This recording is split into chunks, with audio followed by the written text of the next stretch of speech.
My best friend was possessed. I've known Jake since we were 5 years old. We met on the first day of kindergarten bonding, over a shared love of Legos and a mutual disdain for nap time. Over the years, we became inseparable. Partners in crime, confidants, brothers in all but blood. Jake was the kind of friend who'd drop everything to help you move, who'd remember your favorite snack when you were feeling down, who'd laugh so hard at your dumb jokes that milk would come out of nose. He was my constant in a world that often felt. Which is why, when everything changed, it felt like the ground had been ripped out from under me.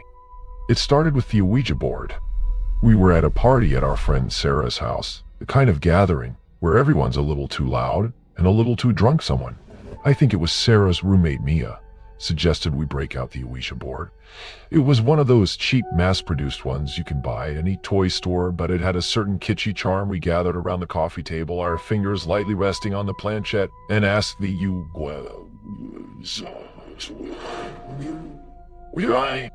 At first, it was all fun and games. The planchette moved in slow, deliberate circles, spelling out gibberish, or answering questions with vague, nonsensical responses. But then something changed.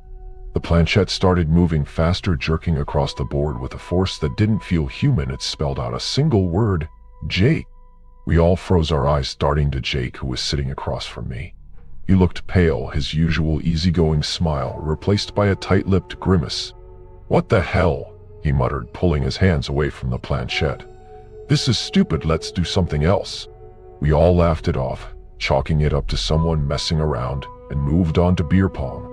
But I couldn't shake the feeling that something was off. Jake seemed different, distant, like he was somewhere else even when he was right in front of me.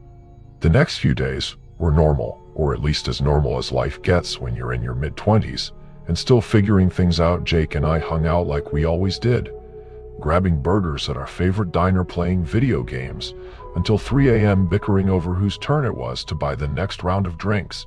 But there were little things, subtle changes that I couldn't quite put my finger on.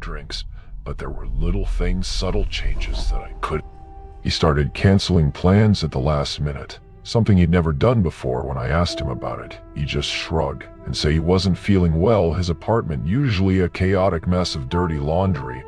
Jake called me one night, his voice trembling. "Dude, I can't sleep," he said. "Every time I close my eyes, I see things, shadows, moving faces in the dark. It's like they're watching me." I tried to reassure him, telling him it was probably just stress or too much caffeine, but I could tell he wasn't convinced. Neither was I. The breaking point came a week later. We were at my place watching a movie when Jake suddenly stood up and walked to the window. He stared out into the night, his back to me, his shoulders tense. "Jake," I said, pausing the movie. "You okay, man?" He didn't answer. Instead, he started muttering under his breath, his voice low and guttural. I couldn't make out the words, but the tone sent a chill down my spine. "Jake," I said again, louder this time. "What's going on?" He turned to face me, and I felt my blood run cold. His eyes were black. Not just dark, but completely devoid of light, like two bottomless pits. His mouth was twisted into a grotesque smile, his teeth bared in a way that looked almost feral. "You shouldn't have played with the board," he said, his voice deeper, rougher than I'd ever heard it. "You invited me in." I stumbled back, my heart pounding. "Jake, this isn't funny, cut it out." He lunged at me, his movements unnaturally fast, and grabbed me by the throat. His grip was impossibly strong, his fingers digging into my skin like iron claws. I struggled, clawing at his hands, but it was no use. He was too strong.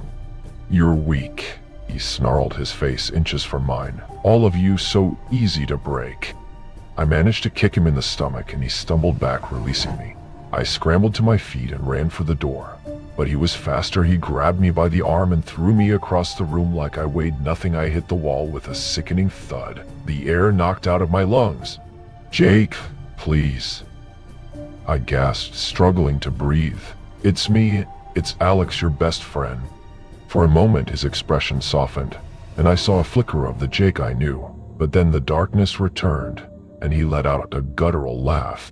"Jake's not here anymore," he said, "but don't worry, you'll see him soon." He raised his hand and I braced myself for the blow, but before he could strike, the door burst open, and Sarah and Mia rushed in. They must have heard the commotion from the hallway. "What the hell is going on?" Sarah demanded, her eyes wide with fear. Jake, or whatever was inside him, turned to face them, his black eyes gleaming. "Stay out of this," he growled. Mia, who'd always been the most level-headed of us, stepped forward. "Jake, whatever's happening, we can help you. Just calm down, okay?" For a moment it seemed like she'd gotten through to him. His shoulders slumped, and he took a step back, but then his head snapped up, and he let out a roar that didn't sound human. He charged at Mia, but Sarah tackled him to the ground, buying us enough time to escape. We ran out of the apartment, and didn't stop until we were several blocks away. My hands were shaking, my throat bruised and raw. Sarah and Mia were both crying, their faces pale with shock.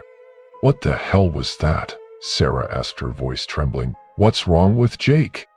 I didn't have an answer. All I knew was that my best friend was gone, replaced by something dark and malevolent. Over the next few days, we tried everything to help Jake. We called his parents, who were just as clueless as we were. We reached out to therapists and psychiatrists, but none of them could explain his sudden violent behavior.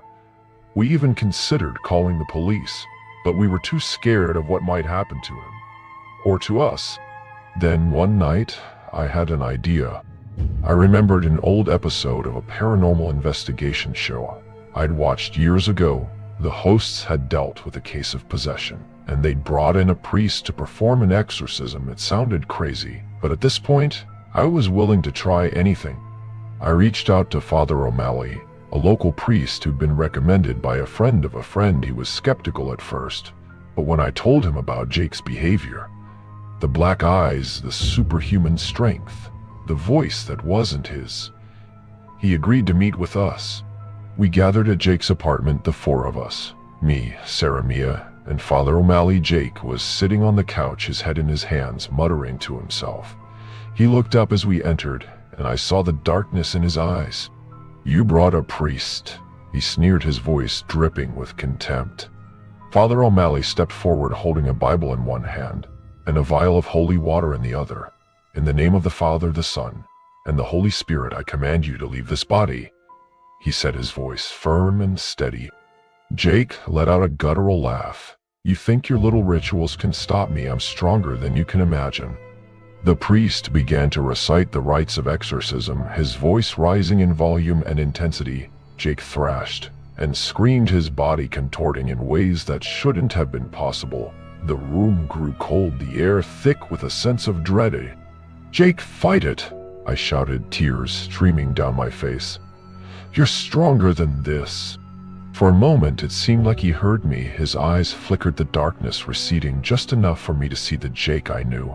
But then the entity took control again, and he let out a roar that shook the walls. The exorcism lasted for hours, the battle between light and darkness playing out in Jake's body. Finally, as the first rays of dawn broke through windows, Jake collapsed to the floor, his body limp and still. For a long moment no one moved. Then, slowly, Jake opened his eyes. They were his eyes, bright blue and filled with tears. "Alex," he whispered, his voice weak and trembling. What happened?" I fell to my knees beside him, pulling him into a tight hug. "You're back," I said, my voice breaking. "You're okay." But even as I held him, I couldn't shake the feeling that it wasn't over. The darkness was gone, but it had left a mark. On Jake, on all of us.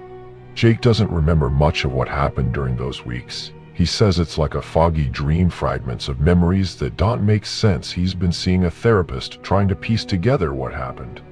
But some things are better left buried.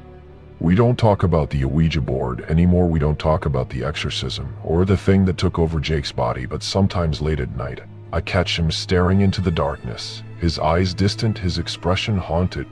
I don't know if the entity is truly gone or if it's just waiting, biding its time.